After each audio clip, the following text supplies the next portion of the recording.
qədər xoşdur, bir o qədər də çətindir. Ona görə də mənə bu şəraiti yaratdığı üçün Şöbədə tədbiri təşkilatçılarına öz təşəkkürümü bildirirəm. Çətin o mənasında ki, mən Səxavət müəllimdən çıxışdan sonra çıxış eləmək daha da çətin olur.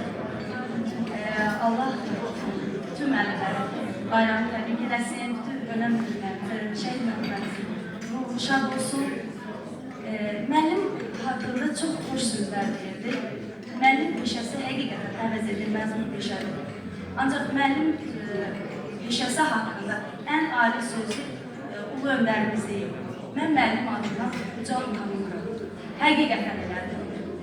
Çünki bu günlərin ən uca ad sahibləri olan şəhid müəllimlərimizi də, şəhidlərimizi də məhz bu vətənə yetişdirən, belə bir şəxsiyyət formalaşdıran bəs müəllimlərdir. Bəs bu müəllimlərdir. Buna görə müəllim peşəsini ləyaqətlə yerinə yetirir. Öz işini sevən bütün müəllimlər, başda anlam olmaq. Mənə dərs deyən bütün müəllimlərin qarşısında baş əyirəm, bayramımızı təbrik edirəm. Çox sağ olun.